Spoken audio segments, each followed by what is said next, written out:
ஒவ்வொருவரையும் இந்த புனித வெள்ளியன்று தேவனுடைய நாமத்திலே வாழ்த்துகிறேன். நமக்கு ஒவ்வொரு நாளுமே தேவன் கொடுக்குற நல்ல நாள் தான். பட் இதை ஒரு குட் ஃப்ரைடே என்று ஏன் அனுசரிக்கிறாங்க? தேவன் நமக்காக மரித்து நமக்கு எல்லா நன்மைகளையும் ஏற்படுத்தி கொடுத்த நாள். நம் வாழ்விலே நன்மைகளை கொண்டு வரவே அவர் தன்னையே பலியாக ஒப்பு கொடுத்த நாள்.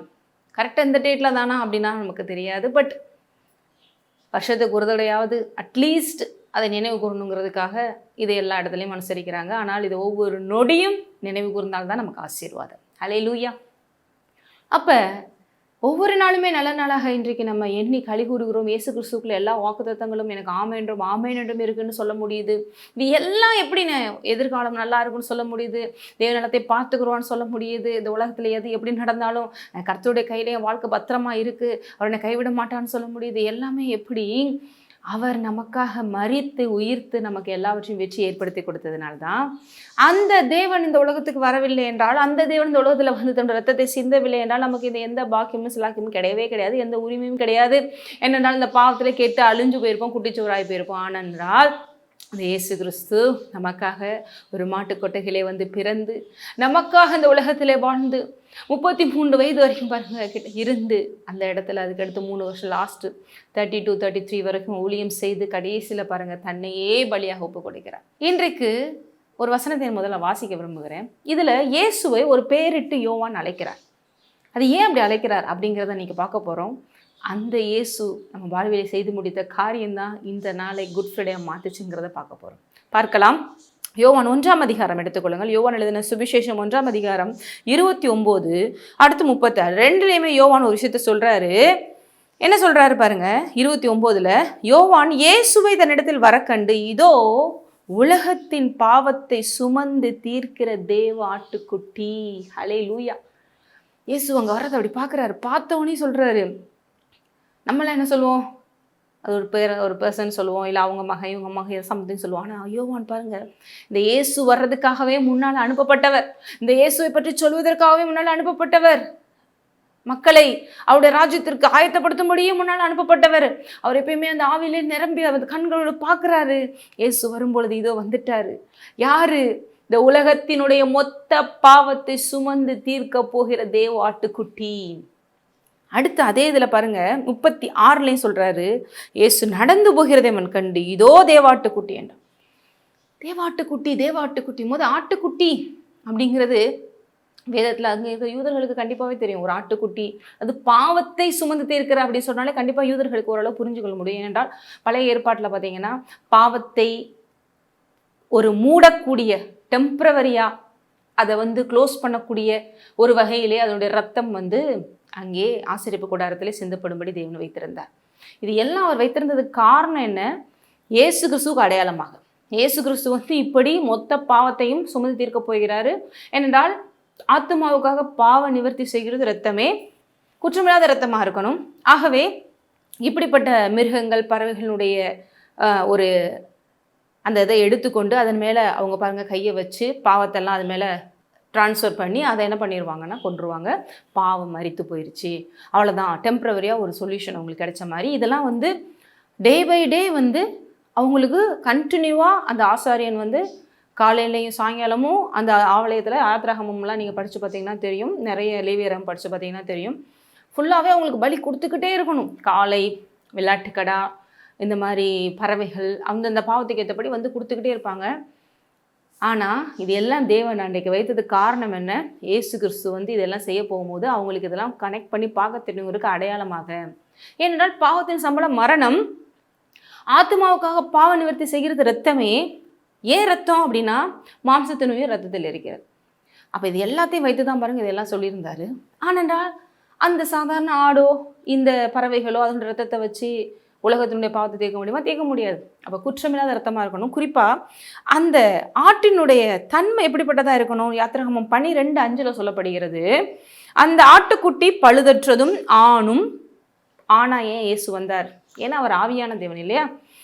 பழுதற்றதாக இருக்கணும். எந்த வந்து ஊனம் இருக்கக்கூடாது, நோய் இருக்கக்கூடாது, சொறி இருக்கக்கூடாது, இல்லை சாக போகிற மாதிரி இருக்கக்கூடாது, எல்லாத்துலேயுமே பெஸ்ட்டாக இருக்கணும், எந்த ஒரு குறை இல்லாமல் நல்லா புஷ்டியாக இருக்கணும், ஒரு வயதுள்ளதுமாக இருக்க வேண்டும், செம்மறியாடாக வெள்ளாடையிலாக தெரிந்து கொள்ளலாம் அப்படின்னு.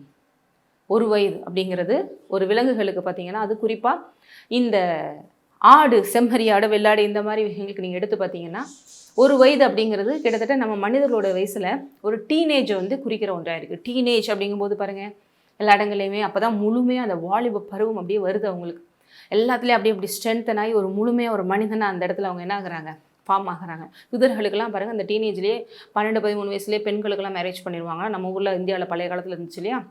அதே மாதிரி ஆண்களுக்குமே ஒரு 15 வயசு இந்த மாதிரி 14 வயசுலலாம் மேரேஜ் பண்ணுறதா அந்த காலத்தில் வழக்கம்னு சொல்லப்படுகிறது. என்றால் அவங்க எல்லாத்துக்குமே தகுதி ஆயிடுறாங்க, ரெடி ஆயிடுறாங்க. அப்படிப்பட்ட விதத்திலே இந்த ஆடு 1 வயது நல்லா ஒரு பூரணமாக அதோட growth நல்லா வளர்ந்து நல்லா ஒரு புஷ்டியாக இருக்கிற ஒரு இளங்காலை போல் அப்படி சொல்லுவாங்களே நம்ம மனிதர்கள், அந்த மாதிரி ஒரு இடத்துல தான் பாருங்கள் இந்த மாதிரி விஷயங்களெல்லாம் அவங்க சூஸ் பண்ணி இது மாதிரி வைக்கிறாங்க. அது வந்து ஹெல்த்தியாக இருக்கணும், பர்ஃபெக்டாக இருக்கணும், அதில் குறை இருக்கக்கூடாது, ஒரு வயதாக இருக்கணும், ஆணாக இருக்கணும். இது எல்லாத்துக்குமே நிறைய ரீசன் இருக்குது. அப்போ இதை எல்லாத்தையுமே பாருங்கள் காமிக்கும் விதத்தில் இயேசு கிறிஸ்து வந்தார். அதனால அந்த உலகத்தில் ஒரு ஆணாய் பிறந்தார். அவர் தன்னை பழுதற்றதாய், பரிசுத்தம் உள்ளவராய், பாவம் இல்லாதவராய் தன்னை காத்து கொண்டார். 33 வயசு கூட அவங்க என்ன சொல்கிறாங்க அப்படின்னா, அதுக்கு அடுத்து பார்த்தீங்கன்னா 33 வயசுக்கு மேலே 34, 35ன்னு போக ஆரம்பிச்சிச்சுன்னா மனிதனுக்கு வந்து அவனுடைய சரீரத்துலேயும் பாருங்கள் வளர்ச்சி குறைஞ்சிரும், அவனுடைய ஸ்ட்ரென்த் வந்து ட்ரெயின் ஆக ஆரம்பிச்சிரும், எல்லாமே பாருங்கள் அவ்வளோதான். அதுக்கு மேலே வந்து க்ரோத் வந்து குறைய ஆரம்பிச்சிருங்கிறாங்க. அதனால தான் அவர் முழுமையாக தன்னை அந்த டைம் வரைக்கும் வைத்து தன்னை பலியாக ஒப்பு கொடுத்தார் என்று சொல்லப்படுகிறது. அப்போ இப்படிப்பட்ட ஒரு ஆட்டுக்குட்டியை பாருங்க, அன்றைக்கி ஆபிரகாம் வந்து ஈசாக்கை பலியிட போகும்போது சொல்கிறார் இல்லையா, ஒரு ஆட்டுக்குட்டி சிக்கிருக்கு, அதை பலியிடு. யாருக்கு அடையாளமா சொன்னார், என் மகன் வந்து மறிக்க போகிறான், ஓ மகனை கொடுக்க வேண்டாம், என் மகன் வரப்போகிறான், யெகோவாயிரே கர்த்தர் பார்த்து கொள்வார். அந்த கர்த்தர் அனுப்பின அந்த தேவ ஆட்டுக்குட்டி தான்ப்பா இந்த ஆட்டுக்குட்டி என்று யோவான் இயேசுவை அங்கே சொல்கிறார். அதே நேரத்தில் யாத்ராகமத்தில் 12 பாருங்கள், அந்த ஆட்டுக்குட்டியின் ரத்தத்தை எடுத்து தான் பாருங்கள் எல்லாரும் எகிப்தில் அங்கே இருக்கும் பொழுது லாஸ்ட் சங்கார்தூதன் வரும்போது நிலைக்கால்களில் பூசும்படி செய்கிறாரு, பஸ்கா வன்சிருக்கும்படி செய்கிறாரு. அந்த ஆட்டுக்குட்டியின் ரத்தம் எந்தெந்த இடத்துலலாம் அங்கே பூசப்பட்டிருந்தது நிலைக்கால்களில், அங்கே சங்கார்தூதன் வரல, அவங்க காப்பாற்றப்பட்டாங்க. மற்ற எல்லா இடத்துலையும் மரணம். அதையும் காண்பிக்க வகையிலேயே இந்த தேவனை நம்பும்போது இந்த ஆட்டுக்குட்டியின் ரத்தத்தை நீங்கள் விசுவாசிக்கும் பொழுது இந்த ஆட்டுக்குட்டி ரத்தத்தினால தான் நீங்கள் கழுவப்படும் பொழுது அவங்க வாழ்க்கையில் ஜீவன், இவரே வழி, இவரே சத்தியம், இவரே ஆண்டவர் காண்பிக்கும் வகையிலே அங்கே தேவாட்டுக்குட்டி என்று சொன்னார். எல்லாத்துக்கு மேலே ஏசாயா 53 பாருங்க, நிறைய வசனங்கள் நமக்கு இருக்கு. ஏசாயா 53 அதாவது 4 பாருங்க, மெய்யாகவே அவர் நம்முடைய பாடுகளை ஏற்றுக்கொண்டு நம்முடைய துக்கங்களை சுமந்தார், நாமோ அவர் தேவனால் அடிபட்டு வாதிக்கப்பட்டு சிறுமை பெற்றோர் என்று எண்ணினோம், நம்முடைய மீது நிமித்தம் அவர் காயப்பட்டு நம்முடைய அக்கிரமங்கள் நிமித்தம் நொறுக்கப்பட்டார், நமக்கு சமாதானத்தை உண்டு பண்ண ஆக்கினை அவர் மேலே வந்தது, ஒரு தழும்புல குணமாகிறோம் என்று சொல்லிட்டு இங்கே பாருங்க ஆடு ரிலேட்டடா இங்கே குறிப்பாக வேதத்தில் நம்மளையும் ஆடுகளாக அநேக இடங்களில் சொல்லப்படுகிறது. நம்ம ஆடுகளாக இருக்கிறதுனால தான் அந்த ஆடு பாருங்கள் அறிவற்றதாக இருக்குது.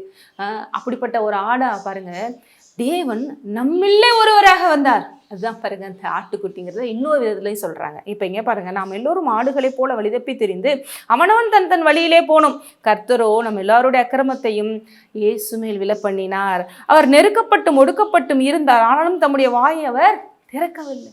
அவர் இந்த உலகத்தில் இருந்து சிலுவை நேரத்தில் எவ்வளவோ வலி வேதனைகள், அவ்வளோ தூரம் அவரை அடிக்கிறாங்க, அசிங்கப்படுத்துகிறாங்க, அவமானப்படுத்துகிறாங்க, எல்லாவற்றிலும் அவரை கேலி பண்ணுறாங்க, கிண்டல் பண்ணுறாங்க, பரியாசம் பண்ணுறாங்க, எல்லா நிந்தைகளையும் அவமானங்களையும் வலிகளையும் வேதனைகளையும் சகித்து கொண்டார். ஒரே ஒரு ரீசன், அவர் நினச்சிருந்தா பாருங்க சொல்கிறாரு, நான் நினச்சிருந்தா இப்போ தேவதூதன் வந்து ஒரு ஆள் போதும் உங்களெல்லாம் தூக்கி போட, ஆனால் நான் இதுக்காக தான் வந்தேன் இயேசு, நான் இதுக்காக தான் மரிக்க போகிறேன், ஏனென்றால் உலகத்தின் பாவத்தை சுமந்து இருக்கிறதுக்காக தான் நான் வந்தேன். இயேசுனாலே என்ன மீனிங்னு அன்றைக்கி தேவதூதர்கள் மரியாள்கிட்ட சொன்னாங்க, உலகத்தின் பாவத்தை சுமந்து தீர்க்கிற அந்த பரிகாரி இரட்சகர் இவர், அதுக்காக தான் வந்தேன்னு சொல்லி அதை எல்லாவற்றையும் செய்து முடிக்கிறதுக்காக அமைதியாக இருக்கிறாரு, தன் உயிரை கொடுத்து முடிக்கிறாரு. அதனால தான் இங்கே சொல்லியிருக்கு, அடிக்கப்படும் படி கொண்டு போகிற ஒரு ஆட்டுக்குட்டியை போல தன்னை மயிர்கதிரனுக்கு முன்பாக சத்தமிடாது இருக்கிற ஆட்டுக்குட்டியை போல தம்முடைய வாயை திறவாதிருந்தார். 10 பாருங்க, கர்த்தரோ அவரை நொறுக்க சித்தமாகி அவரை பாடுகளுக்கு உட்படுத்தினார். அவருடைய ஆத்துமா தன்னை குற்ற நிவாரண பலியாக ஒப்பு கொடுக்கும் போது அவர் தமது சந்ததியை கண்டு நீடித்த நாள் இருப்பார். கர்த்தருக்கு சித்தமானது அவர் கையினால் வாய்க்கும். பாருங்க, குற்ற நிவாரண பலியாக தன்னை தானே ஒப்பு கொடுத்தார். பழைய ஏற்பாட்டில் குற்ற நிவாரண பலியாக இந்த ஆடுகள் செய்வாங்க. சில நேரங்களில் இந்த ஆடுகள் மேல் கை வச்சு போக்காடா விட்டுருவாங்க, அது அப்படியே வனாந்தரத்திலேயே அலைஞ்சு திரிஞ்சு செத்துரும். அதனால தான் பாருங்கள், இயேசு அந்த ஊருக்கு வெளியிலே சிலுவையில் அறையப்பட்டார் என்று சொல்லப்படுகிறது. இது மாதிரி நிறையா தேவாட்டுக்குட்டி, இவரே உலகத்தின் பாவத்தை சுமந்து தீர்க்கிறவர், இவர் இல்லாமல் ரட்சிப்பு இல்லை, இவர் இல்லாமல் நித்திய ஜீவன் இல்லை, இவர் இல்லாமல் வாழ்வு இல்லை, இவர் இல்லாமல் பரிகாரம் இல்லை, இவர் இல்லாமல் எந்த பாவத்திலிருந்து விடுதலை இல்லை என்ற இயேசு கிறிஸ்து ரத்தம் தான் சகல பாவங்களையும் நீக்கி சுத்திகரிக்கிற ஒன்று. இவரே இந்த மெய்யான பலி, இந்த மெய்யான குற்ற நிவாரண பலி. இந்த இயேசு மூலமா இல்லாமல் வேற எது மூலமாக நீங்கள் பிதாட்ட வர முடியாது, நித்திய ஜீவனை பெற முடியாது, வாழ்வு கிடையாதுங்கிறது தான் இன்றைக்கு இதை காமிக்கும் போதில் தான் யோவான் சொன்ன அந்த வசனத்தை எடுத்து உங்களுக்கு காண்பித்தேன்.